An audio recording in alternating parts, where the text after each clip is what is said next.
Bismillahirrahmanirrahim. Assalamualaikum warahmatullahi wabarakatuh. Alhamdulillah, salatu wassalamu ala rasulillah wa ala alihi wa ashabihi wa man tabi'ah. Ashhadu an la ilaha illallah wahdahu la syarika lah wa ashhadu anna Muhammadan abduhu wa rasuluhu la nabiyya ba'dah. Allahumma salli wa sallim wa barik ala Muhammadin wa ala alihi wa ashabihi ajma'in. Rabbi shrah li sadri wa yassir li amri wahlul 'uqdatam min lisani yafqahu qawli, amma ba'd. Sidang jamaah salat maghrib dan isya yang dimuliakan oleh Allah Subhanahu wa taala. Alhamdulillah, malam ini kita berkumpul kembali untuk melanjutkan pelajaran kita terkait dengan fadilatul adzan. Pada bagian sebelumnya kita sudah membacakan beberapa hadis Rasulullah SAW terkait dengan fadilah adzan serta bagaimana sikap dari kita yang mendengarkan azan.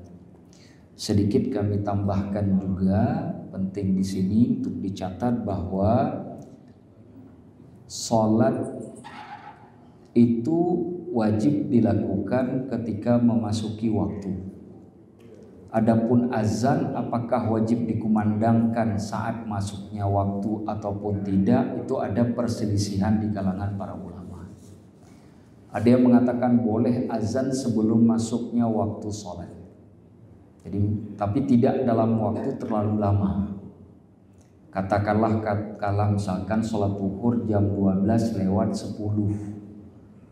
Ada ulama yang berpandangan boleh azan misalkan 12 tepat atau 12:15, karena tujuan dari azan untuk mengajak orang untuk kumpul melaksanakan sholat.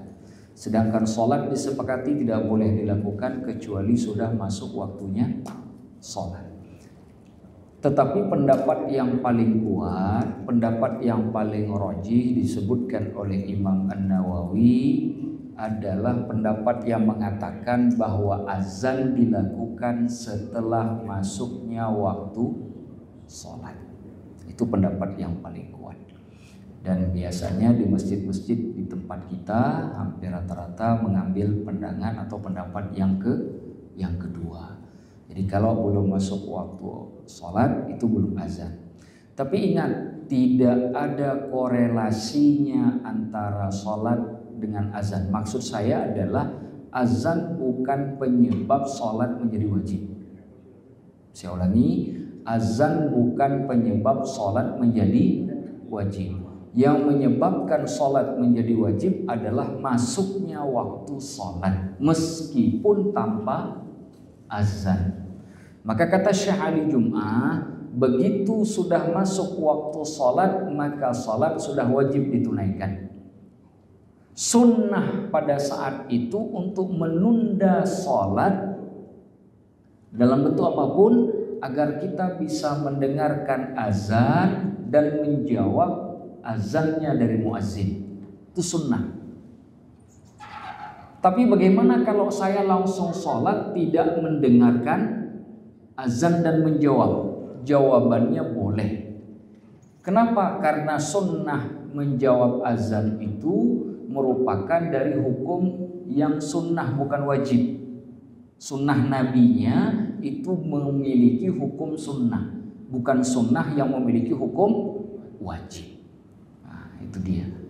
Jadi kalau nanti azan ada orang sholat, itu sholatnya benar. Cuma dia meninggalkan hal yang istimewa, yaitu menjawab azan. Ada juga satu model lagi yang sholatnya tidak dia lakukan, dia tunggu azannya selesai, jawab pun tidak. Dia tunggu, ya berdiri saja tuh nunggu azan selesai. Tapi panggilan azannya tidak dia jawab. Itu model yang ketiga. Yang ini saya tidak tahu untuk apa nunggu, saya juga nggak mengerti. Katanya kan, jadi maksud saya bagi kita yang menunggu azan, ingat sunnahnya menjawab azan. Jadi jangan berdiri saja. Karena kalau berdiri saja apa gunanya menunggu azan selesai. Nah, ini kata Syekh Ali Jum'ah. Nah, jadi beliau mengajak umat muslimin. Syekh Ali Jum'ah ini mantan mufti Mesir. Nah, beliau mengatakan hal seperti itu. Baik. Kita sambung pembahasan terkait dengan fadilatul adzan. Wa qala Sa'id bin al-Musayyab, berkata Imam Sa'id bin al-Musayyab, ini seorang tabi'in yang sangat terkenal. Ada beberapa dari kalangan tabi'in yang ilmunya itu bahkan sampai ke kita hari ini, saking luasnya ilmu dan saking banyaknya murid. Di antaranya ada Ibnu Jubair, di antaranya ada Ibnu Jurayh, di antaranya juga ada Nafi', di antaranya lagi ini Sa'id bin al-Musayyab. Nanti yang paling sering kita dengar itu Hasan Basri. Apa yang dimaksud dengan tabi'in? Tabi'in itu orang yang beriman kepada Allah dan Rasul, yang hidup semasa sahabat dan bertemu dengan sahabat. Saya ulangi. Syarat pertama harus beriman kepada Allah dan Rasul. Yang kedua, bertemu dengan sahabat dan hidup semasa dengan sahabat. Jadi kalau zaman sekarang ini ada orang ngaku ketemu Abu Bakar As-Siddiq, itu bukan tabi'in. Kenapa? Pasti ketemunya dalam mimpi. Karena syaratnya harus hidup semasa sahabat. Sama halnya kalau ditanya sahabat itu apa? Kita mengatakan sahabat Rasulullah. Sahabat Rasulullah satu orang yang beriman kepada Allah dan Rasul. Itu syarat pertama itu. Yang kedua, harus hidup sezaman dengan Rasulullah. Yang ketiga, bertemu dengan Rasulullah. Ada yang hidup sezaman Rasulullah, bertemu dengan Rasulullah, tapi tidak beriman kepada Allah, tidak beriman kepada Rasulullah, dan tidak disebut sahabat. Mana contohnya? Abu Jahal. Abu Jahal tidak disebut sahabat Rasulullah karena tidak mempunyai syarat yang pertama. Ada orang beriman kepada Allah, beriman kepada Rasul, tidak hidup semasa Rasulullah tapi berjumpa dengan Rasulullah seperti melihat Nabi di dalam mimpi. Bukan sahabat Rasulullah karena tidak hidup di zaman Rasulullah.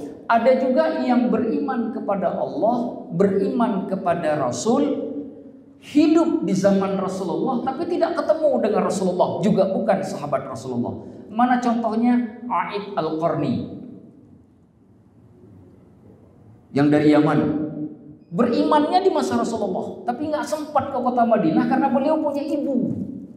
Kalau beliau pergi ke kota Madinah ketemu Nabi, nggak ada yang ngurusin ibunya. Maka beliau menunda keberangkatannya ke Madinah. Saat beliau berangkat ke Madinah, Rasulullah sudah meninggal. Tidak ketemu Nabi. Beriman di masa Nabi tapi tidak ketemu dengan Nabi. Beliau juga bukan sahabat. Di dalam term ilmu hadis disebut tabi'in, karena cuma ketemu dengan sahabat Rasulullah. Begitu cara memahaminya. Nah, salah seorang yang paling terkenal itu yang sosok yang sekarang kita bicarakan ini, Sa'id bin al-Musayyab. Saking spesialnya Sa'id bin al-Musayyab di dalam mazhab Syafi'i, hadis Sa'id bin al-Musayyab yang diriwayatkan dalam bentuk mursal itu diterima oleh Imam Syafi'i. Apa hadis mursal? Hadis mursal adalah seorang tabi'in yang berkata, Rasulullah sallallahu alaihi wasallam bersabda. Mustahil tabi'in mengatakan Rasulullah bersabda, orang nggak pernah ketemu dengan Nabi. Saya ketemu dalam mimpi, nggak berlaku dalam ilmu hadis. Jadi kalau ada orang ketemu Rasulullah dalam mimpi terus meriwayatkan hadis, tidak diterima dalam ilmu hadis. Harus ketemu dalam alam nyata. Jadi kalau tabi'in mengatakan qala Rasulullah sallallahu alaihi wasallam, Rasulullah sallallahu alaihi wasallam bersabda, maka hadis itu dianggap hadis lemah. Kenapa? Karena tabi'in nggak mungkin ketemu Rasulullah, ketemunya dengan sahabat Rasulullah. Jadi ngambil hadis Rasulullah mesti ada satu orang di antara tabi'in dengan Rasulullah, yaitu sahabat. Nah, kenapa Sa'id bin Al-Musayyab ketika meriwayatkan seperti itu diterima oleh Imam Syafi'i. Padahal beliau tidak menyebutkan sahabat. Karena kedudukan beliau sebagai perawi yang thiqah, terpercaya. Hanya beberapa orang tabi'in saja yang meriwayatkan hadis mursal semacam ini yang diterima periwayatannya. Hanya beberapa, tidak semua. Salah satunya beliau. Itu kehebatannya Sa'id bin Al-Musayyab. Nah, apa kata Sa'id bin Al-Musayyab terkait dengan fadilah azan? Kata beliau, man shalla bi ardi falatin, barang siapa yang melakukan salat di tanah yang sunyi. Tanah yang sunyi itu nggak ada orang. Bapak pergi kemana, ke ladang atau siapa, nggak ada orang, bapak salat di situ. Karena sudah nggak jangkau lagi ke masjid jauh, bapak salat langsung di tempat itu. Tidak ada orang melihat, tidak ada siapapun, bapak salat sendiri. Kata beliau, shalla an yaminihi malakun wa an shimalihi malak. Saat dia melakukan sholat di tempat yang sunyi tersebut sendirian, maka kata Sa'id bin Al-Musayyab, ditemani di sebelah kanannya oleh satu orang malaikat dan ditemani di sebelah kirinya juga oleh satu orang malaikat. Jadi dia sholat sesungguhnya tidak sendiri, ditemani oleh malaikat di sebelah kanan dan sebelah kiri. Bapak kemanapun sholat jangan ditinggalkan. Gak mesti harus cari masjid kalau memang tidak ketemu masjid. Kata Rasulullah, ada 5 hal yang diberikan kepadaku yang tidak pernah diberikan kepada Nabi siapapun sebelumku. Salah satunya, wa ju'ilat liyal ardu masajida, dijadikan bumi ini untukku sebagai tempat sujud. Sholat boleh di mana saja. Yang ke sawah, sholat di sawah. Yang ke kebun, sholat di kebun. Yang di kantor nggak ketemu masjid, sholat di kantor. Bahkan di tempat sunyi sekalipun, di pinggir sungai atau dimanapun, sholat di situ. Yakinlah pada saat melakukan sholat di tempat yang sunyi, ada 2 hamba Allah yang sangat spesial yang menemani di sebelah kanan dan sebelah kiri. Kata Sa'id bin Al-Musayyab kemudian, fa'in adzana wa aqama, sekiranya sebelum dia sholat dia melakukan azan dan beriqamah sendiri. Berarti ini sholat itu sholat apa? Sholat wajib, karena ada iqamah, ada azan. Kalau sebelum dia sholat dia azan dan beriqamah di tempat sunyi tadi itu, shalla wara'ahu, lalu dia melakukan sholat, maka di belakangnya akan diikuti sholat. Ada makmum di belakang yang tidak terlihat. Amsalul jibali minal malaikah, kumpulan malaikat yang jika terlihat itu seperti gunung-gunung besar. Itu di belakangnya. Jadi siapa? Jadi makmum. Itu kalau sholatnya pakai azan. Jadi kalau sendiri di sawah azan saja. Cuma kalau sudah dengar di masjid nggak usah sholat azan lagi. Ini dimaksud tempat sunyi karena tidak kedengaran azan. Kalau sawahnya apalagi di samping masjid nggak usah azan lagi, sudah azan di masjid. Nah itu maksudnya. Makanya ada kalimat sunyi. Sunyi itu artinya tidak sampai suara azan dan iqamah tadi ke kita. Nah, dari ucapan yang disampaikan oleh Sa'id bin Al-Musayyab tadi ada satu hal yang perlu kita garis bawahi, bahwa jika kita sholat dimanapun itu baik, sholat wajib, tetapi akan sangat lebih spesial, akan sangat lebih istimewa kalau sholat itu dilakukan sesudah melakukan azan dan iqamah. Adapun terkait dengan azan, fadilahnya sudah beberapa yang kita sebutkan pada minggu sebelumnya. Sampai di sini Imam Al-Ghazali menyelesaikan permasalahan masalah fadilatul azan. Sebenarnya ada banyak sekali fadilah azan. Ada satu kitab namanya Kitabul Adzan, ditulis oleh ulama besar yang sering digelar dengan Abu Syekh. Beliau menulis sebuah kitab, di dalamnya riwayat-riwayat Rasulullah yang berhubungan dengan azan semuanya dinukilkan. Begitu juga riwayat-riwayat para sahabat yang berurusan dengan azan semuanya disebutkan. Lengkap. Kalau mau cari fadilah azan tinggal baca kitab itu, semuanya ada. Tidak semuanya saya ceritakan 3 hadis ini. yang tidak disebutkan oleh Imam Al-Ghazali sebagai tambahan. Pertama, riwayat dari Ibnu Asakir yang beliau riwayatkan dari Anas bin Malik, di mana Rasulullah Shallallahu Alaihi Wasallam bersabda, "Man adzana sanatan, barang siapa yang melakukan azan selama 1 tahun, biniyatin shadiqah la yatlubu alaihi ajra, dengan niat yang benar, tidak menuntut bayaran apapun, du'iya yaumal qiyamati wa waqafa ala babil jannah, dia dipanggil nanti oleh Allah di hari kiamat dan dia berdiri di pintu surga. Jadi sebelum masuk surga dipanggil dulu, berhenti dia di depan pintu surga. Ini hamba ini dengan syarat azan 1 tahun dengan niat yang benar, bukan seumur hidup, 1 tahun saja. Ustaz, bagaimana kalau 1 malam? Hadisnya bilang 1 tahun.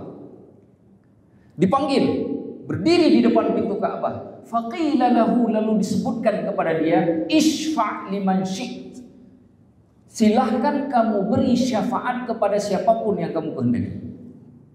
Jadi orang yang melakukan azan rutin itu diberi kewenangan oleh Allah memberikan syafaat ke orang lain.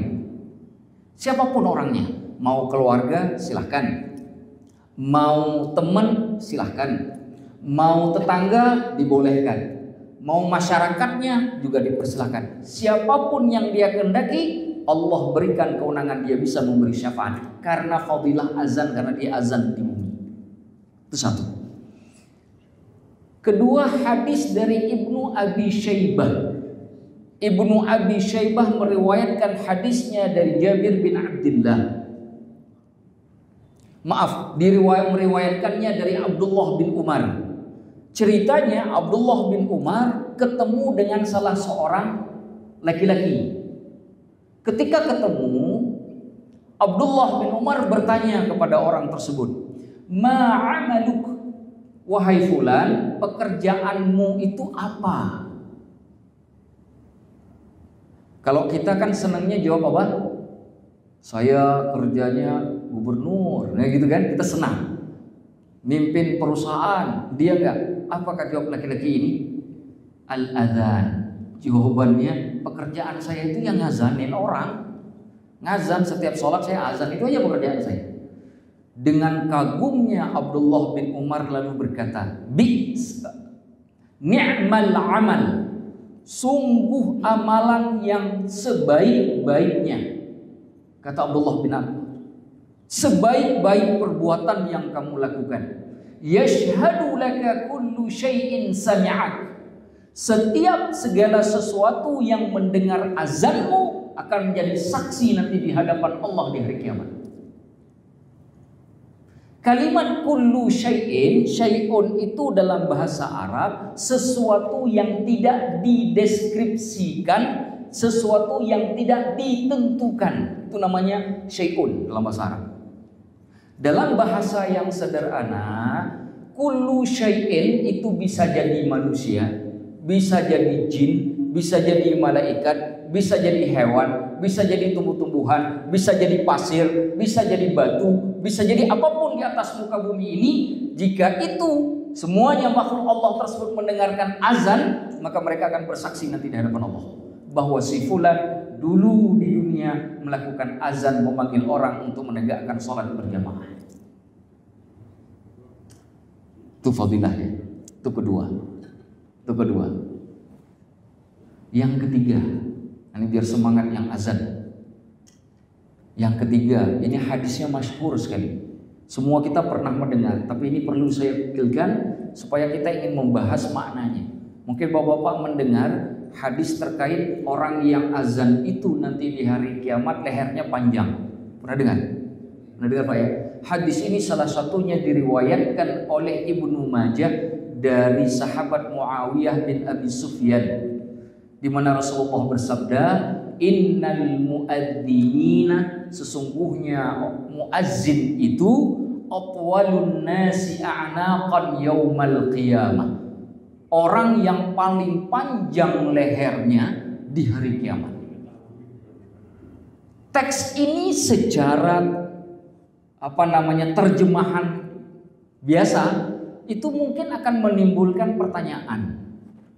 Ini apa panjangnya seperti leher burung unta, panjang begitu. Kan begitu ya? Mungkin timbul pertanyaan. Tentu harus ditafsirkan. Apa yang dimaksud dengan muazzin itu hari kiamat lehernya panjang. Lalu saya temukan dari nukilannya Imam Murtadha Az-Zabidi Asy-Syafi'i. Imam Murtadha Az-Zabidi menukilkan 8 pendapat terkait makna dari hadis ini. Artinya ada 8 kelompok dari kalangan para ulama yang menafsirkan hadis tersebut. Ada 8 pendapatnya. Coba kita mulai. Karena ini hadis yang sangat masyhur, biar kita punya pemahaman. Pendapat yang pertama dari nukilan beliau menyebutkan begini, bahwa yang dimaksud panjang leher itu makna yang hakikat, makna yang sebenarnya, bukan kiasan. Bahwa orang-orang tersebut agak dipanjangkan lehernya dari manusia pada umumnya yang ada di padang mahsyar. Tujuannya apa? Untuk membedakan mereka daripada orang yang lain, diberikan kekhususan supaya setiap kali orang melihat ke arah mereka, mereka tahu ini para muazzin di dunia. Itu pendapat pertama. Pendapat yang kedua agak mirip dengan pendapat yang pertama. Pendapat kedua mengatakan orang-orang ini diberi kekhususan seperti itu oleh Allah karena di dunia ketika mengazankan, ketika mereka mengumandangkan azan, itu lehernya tegak lurus. Karena supaya suaranya dia kumpulkan. Biar nadanya nyaring, suaranya keluar ditegakkan. Maka apa yang menjadi hal yang dia lakukan di dunia dibawa ke akhirat. Ini sesuai dengan pendapat lainnya yang mengatakan bagaimana kondisi kita di padang mahsyar, itu lihat apa yang kita kerjakan di dunia. Kalau di dunia suka buka aurat, insya Allah di akhirat telanjang. Kalau di dunia suka makan riba, insya Allah di akhirat perutnya besar. Maka orang-orang yang mengumandangkan azan diberikan sifat itu oleh Allah karena sesuai dengan kondisi mereka ketika di dunia sebagai bentuk kekhususan. Setiap kita akan punya kekhususannya nanti. Itu 2. Yang ketiga, pendapat yang ketiga mengatakan yang dimaksud dengan panjang leher itu sesuai dengan kondisi padang mahsyar, di mana orang-orang yang berdiri saat itu di padang mahsyar dalam kondisi kehausan. Bahkan dalam hadis riwayat Imam Muslim disebutkan matahari itu jaraknya dari kepala itu hanya 1 mil saja. Meskipun perawi hadis mengatakan saya tidak tahu apakah 1 mil yang dimaksud itu adalah jarak seperti yang kita pahami sekarang ini. Itu kata perawi hadisnya. Tapi gambaran konteks dari hadis itu kita paham bahwa matahari itu sangat dekat dengan kita. Akibatnya apa? Panas menyebabkan haus cepat datang. Sehingga disebutkan oleh kelompok ketiga ini dalam menafsirkan hadis ini, nanti orang-orang di padang mahsyar akan kehausan. Sedangkan sifat daripada haus dengan terlihat pada kepala yang menunduk, menahan haus, sehingga lehernya tidak tegak. Kalimat lurusnya leher menunjukkan mereka bisa menegakkan leher tetap seperti itu dalam kondisi yang sangat haus, bisa dipahami bahwa itu tidak mempunyai efek sama sekali kepada para muazzin. Itu katanya. Artinya makna atwalun nasi a'naqan yaumal qiyamah, orang yang paling panjang lehernya di hari kiamat, orang yang tidak akan pernah merasakan haus di saat panasnya padang mahsyar. Itu yang ketiga. Kata kelompok yang keempat, yang dimaksud dengan panjang leher itu karena mengharapkan balasan daripada Allah Subhanahu wa taala. Karena logikanya orang yang mengharapkan sesuatu dia akan menegakkan badan bersamaan dengan tegaknya leher. Begitu kita ingin mengharapkan sesuatu yang belum datang, biasanya kita akan begini Pak menunggunya. Begitulah cara orang-orang yang muazzin menunggukan rahmat Allah. Kenapa mereka melakukan hal itu? Karena dipastikan rahmat Allah nyampai ke mereka. Itu pendapat yang keempat.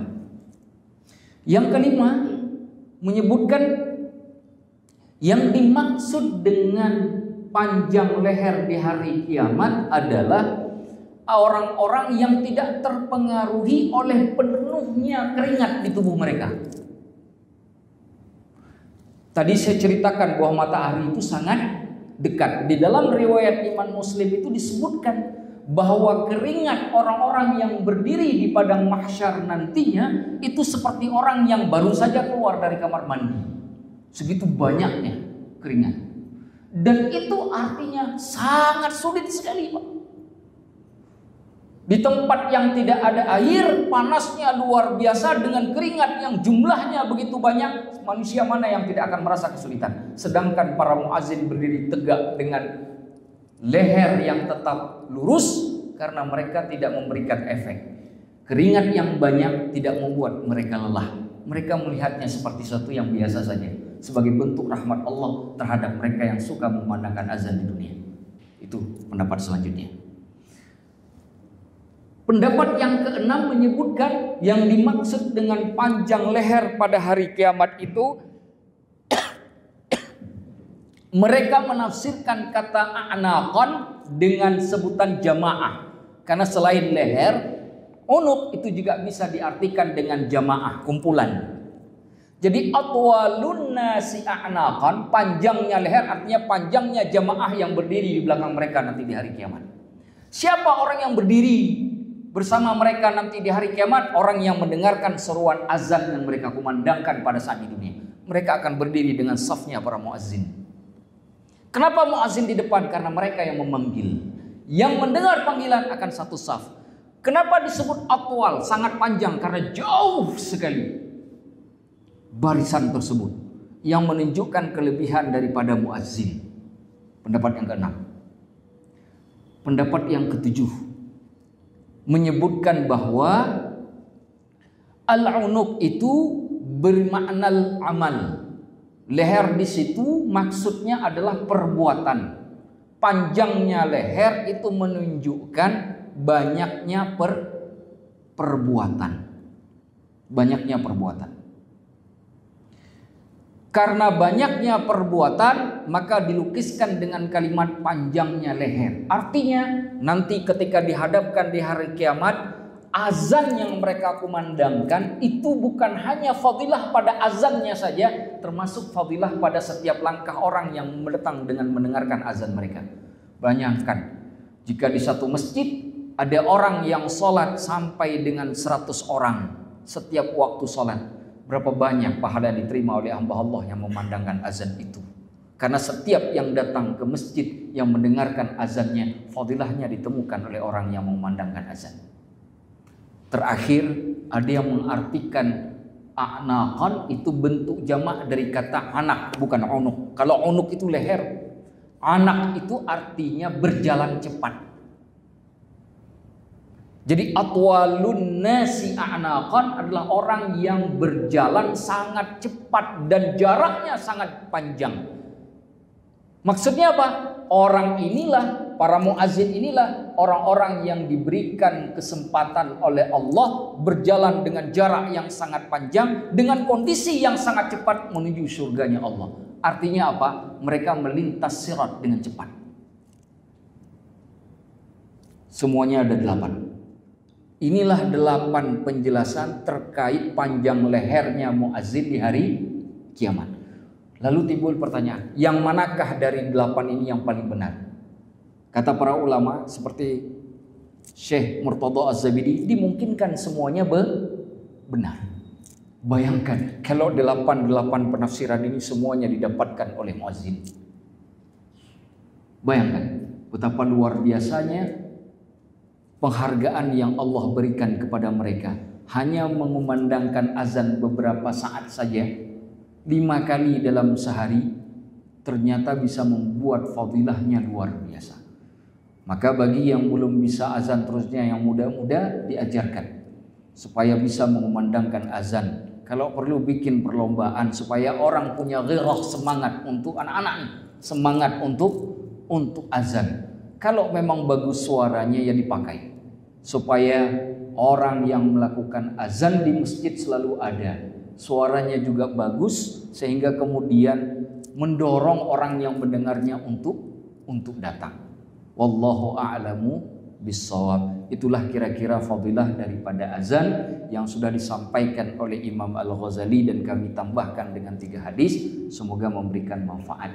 Kita masih punya banyak waktu, sekitar 12 menit lagi. Kalau ada pertanyaan saya buka sesi tanya jawab. Dipersilakan. Silakan Pak. Di rumah gitu ya, di rumah gitu, seperti jauh masjid ya, bukan di sini. Itu bisa aja tuh, sama aja maksudnya. Maksudnya apa? Kita di rumah jauh masjid, bukannya jauh lah. Kita aja buat, kita aja sholat karena 2 orang, 3 orang dan istri kita. Sama juga sama aja. Tadi saya sebutkan boleh melakukan azan dan iqamah untuk sholat wajib di mana saja, bahkan di tempat yang sunyi. Jelas tadi disebutkan oleh salah seorang tabi'in yang masyhur. Jadi pemahaman ini sudah ada dari sejak masa awal, dari masa tabi'in sudah ada, dibolehkan. Tetapi jika sudah mendengarkan azan di masjid tidak perlu lagi azan, karena kalimat sunyi tadi menunjukkan dia belum mendengarkan azan. Kalau sudah mendengarkan azan sudah cukup. Ini berlaku nanti misalkan seperti orang naik gunung. Zaman sekarang tuh anak-anak muda naik gunung atau gathering kemana begitu. Di tempat gatheringnya itu tidak terdengar suara azan. Azan saja. Azan, iqamah, lalu lakukan sholat seperti biasa ya bersama jamaah. Nah bagaimana kalau rumahnya seperti kan ada di daerah-daerah itu yang di hutan, yang jauh dari masjid, itu yang kedengaran azan, dia tidak sanggup keluar ke masjid, entah karena sudah uzur atau karena apapun, dia boleh azan sendiri di rumah, lalu dia lakukan sholat bersama keluarga, dibolehkan. Karena itu masuk yang disebut dengan fi ardi falatin, pada tempat yang sunyi, karena tidak kedengaran azan. Tapi kalau sudah kedengaran azan, maka yang berlaku yang di masjid. Kenapa begitu? Karena di kota Madinah tidak ada satu orang pun, satu rumah pun yang azan sendiri selain azalnya Bilal bin Rabah di Masjid Nabawi. Nah, itu jadi rujukannya. Kira-kira seperti itu, Pak. Wallahu a'lamu bishawab. Baik. Ada lagi? Silakan, Pak.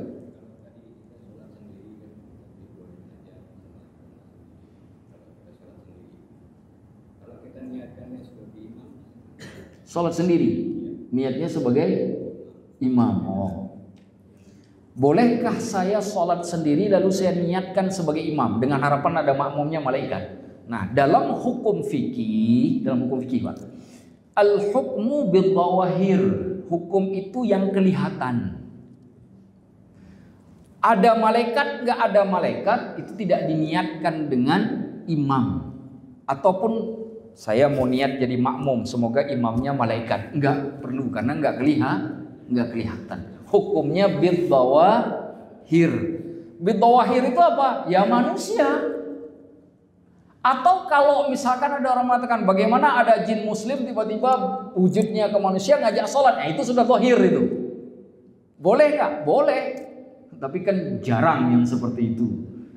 Hukumnya kalau sholat sendiri tidak perlu niat imam, tidak perlu niat makmum. Kapan niat imam dan makmum dibutuhkan? Nah itu yang paling penting. Ingat, seorang imam yang melakukan sholat, dia boleh tidak meniatkan imam. Saya ulangi ya. Imam sholat, dia boleh tidak meniatkan dalam niatnya itu bacaan imam. Kan kita sering menyebutkan begini. Usolli fardal maghribi 3 raka'atin mustaqbilal qiblati imaman atau makmuman itu. Imam boleh tidak menyebut imaman. Kata Imam An-Nawawi di dalam kitab Minhajul Talibin, Dan ini pendapat yang diambil oleh Imam An-Nawawi, bahwa makmum wajib mentakyin dirinya sebagai makmum. Saya ulangi ya. Makmum di dalam niatnya wajib mentakyin, menetapkan, menentukan bahwa dirinya adalah makmum. Wajib pada makmum, tidak wajib pada imam. Jadi ketika kita sholat, kita katakan sahaja aku sholat maghrib, maka karena kita bermakmum wajib disebut sebagai makmum. Itu kata Imam Nawawi. Kenapa? Kita misalkan ini kan ada orang lagi sholat duluan di masjid. Kalau kita datang, biasakan kalau badan di adab di kita itu, kalau adatnya itu apa, main tepuk bahu kan? Kira-kira imamnya perlu niat imam nggak? Enggak. Yang niat makmum siapa? Kita yang datang belakangan itu. Makanya kenapa imam tidak diwajibkan mentakyin dirinya sebagai imam, sedangkan makmum diwajibkan untuk mentakyin dirinya sebagai makmum. Adakah pendapat yang lain? Ada, termasuk dalam mazhab Syafi'i sendiri. Tetapi kata Imam An-Nawawi, yang rajih, pendapat yang kuat dalam mazhab Syafi'i, wajib mentakyin. Itu kata beliau. Paham ya? Wajib takyin. Jadi dalam bab ini jelas, kalau sholat sendiri tidak ada kewajiban mentakyin sebagai imam dan makmum. Maka kembali kepada kaidah dasar, al-hukmu, hukum dalam fikih itu bid-dhawahir, yang zahir saja. Yang tidak zahir, ada malaikat di kiri kanan seperti cerita tadi atau di belakang, itu tidak perlu diniatkan. Nah, satu contoh waktu awal pembicaraan minggu kemarin saya jelaskan, Rasulullah kan sholat itu setelah kembali dari Isra dan Mi'raj. Salat apa yang pertama beliau lakukan? Salat duhur. Bagaimana cara beliau melakukan? Beliau salat mengimami para sahabat, tapi di depan beliau ada malaikat Jibril. Itu kan jadi 3 saf itu. Imam makmum. Kan jadi lucu itu. Para ulama mengatakan ikutnya Rasulullah kepada Jibril bukan sebagai imam makmumnya salat, tapi sebagai bentuk contoh saja. Jadi setiap gerakan Jibril diikuti Rasulullah sambil meniatkan sholatnya secara berjamaah. Jadi begitu Pak. Jadi tidak diniatkan kalau misalkan kita sholat sendiri apakah jadi imam ataukah makmum. Kalau nanti ada malaikat yang ikut, itu kelebihan. Kata Syekh Murtada Az-Zabidi terkait dengan ucapan ini, ikramallah, sebagai bentuk pemuliaan Allah kepada hamba tersebut. Nah, saya kira begitu. Silakan Pak. Apa kita menjawab imam juga sebagai bisa mendapat pahala itu? Gimana Pak? Kita sebagai orang yang menjawab orang ajar itu gimana? Menjawab orang azan. Tentu ada pahala karena itu sunnah dan banyak sekali hadisnya. Meskipun memang tidak disebutkan seberapa banyak pahala, tentu kebaikannya kalau diniatkan karena Allah pasti dapat berlimpah ruah. Nah, tapi karena tidak disebutkan Nabi kan tidak elok kalau kita bercerita. Nah, karena di dalam konteks pembicaraan kita ini yang disebutkan dan yang dijelaskan dengan secara mendetail itu orang yang melakukan azan. Adapun yang menjawab azan tentu ada fadilahnya. Kenapa? Nggak mungkin Nabi suruh baca doa terus doa itu nggak dibayar oleh Allah dengan kebaikan. Tidak dilimpahkan kebaikan oleh Allah kepada dia. Mustahil. Makan nasi disuruh baca doa, nggak ada pahalanya. Mengapa yang disuruh oleh Rasulullah nggak ada pahalanya? Mesti Nabi menyuruh karena ada kebaikan di dalamnya. Karena ada kalimat dalam Al-Quran, wa ma yantiqu anil hawa in huwa illa wahyu yuha. Nabi itu nggak bicara atas dasar hawa nafsu. Yang beliau sampaikan, yang beliau bicarakan mesti wahyu yang diturunkan. Jadi perintah beliau A, perintah beliau B, perintah beliau C mesti datangnya dari Allah. Setiap yang datangnya dari Allah mesti Allah langsung yang memberi penilaian. Kalau Allah yang memberi penilaian, lalu kita kemudian ikut perintah Allah, lalu kita tinggalkan larangan Allah, pertanyaannya apakah tidak akan membuat Allah jatuh cinta? Jika jawabannya iya, maka siapakah yang bisa sanggup mencintai kita melebihi cintanya Allah kepada hambanya? Siapakah juga yang bisa membenci kita seperti Allah membenci? Makanya kenapa di dalam Al-Quran bahasa cinta kepada Allah diceritakan dengan sangat bagus sekali. Walladzina amanu asyaddu hubban lillah. Orang yang beriman itu yang sangat besar cintanya kepada Allah. Tak ada lagi cinta yang lain yang bisa diduakan. dengan Allah. Karena cinta Allah sudah berada di urutan pertama. Tapi ketika Allah bicara tentang murka, Allah juga bicara dengan tegas. Apa kata Allah? Innallaha sari'ul hisab, innallaha syadidul iqab. Allah itu kalau ngisap cepat banget. Allah itu kalau nyiksa itu berat banget. Bicaranya juga tegas. Kenapa? Supaya ada rasa peduli pada diri kita untuk mengejar cintanya Allah, dan juga ada rasa peduli untuk menghindari murkanya Allah. Maka setiap yang diperintahkan oleh Nabi, apapun bentuknya, selama kita sanggup melakukan, jangan tanyakan kenapa saya harus melakukan. Karena para sahabat Nabi ketika disuruh bangun tengah malam oleh Rasulullah, mereka tidur di samping istri mereka, mereka tinggalkan istrinya. Bahkan ada sahabat yang sedang bulan madu, Pak. Belum sempat menikmati nikmatnya dunia, nikmatnya menikah. Pergi ke medan perang, dibangunkan, harus jalan hari itu ke medan perang. Dia tidak bertanya, ya Rasulullah, aku sudah baru menikah. Izinkanlah sebentar sajalah. Sekali kayak enggak, dia jalan. Nabi suruh dia jalan. Enggak balik, Pak, meninggal di medan perang. Nikahnya sudah, menikmati nikahnya belum. Dan tidak bertanya. Apa yang terjadi? Kata Rasulullah, ketika dia meninggal dunia, Rasulullah melihat para malaikat bidadari menyambut ruhnya. Dia kehilangan bidadari di dunia, tapi Allah ganti dengan bidadari di surga.